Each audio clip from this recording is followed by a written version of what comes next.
Alhamdulillah batuk tu dia baik. Dengan izin Allah lah.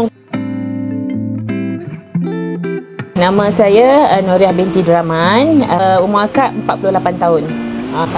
Akak jumpa Sacha Inci GNI ni di Facebook Ustaz Hanafi. Lepas tu permulaannya akak ingin mencuba tu sebab masa tu akak kena COVID yang teruk, yang tahun 2021 tu. Akak rasa nak ambil suplemen ni untuk antibody, sebab rasa macam teruk sangat masa kena COVID tu. Lepas kita orang amalkan Sacha Inci ni tak sampai dalam 2 minggu lah, Alhamdulillah batuk tu dia baik. Dengan izin Allah lah. Okey, bagi siapa-siapa yang nak cuba suplemen Sacha Inci yang terbaik, cubalah Sacha Inci GNI Ustaz Hanafi yang dijamin ori. Lepas tu memang bagus untuk kesihatan kita.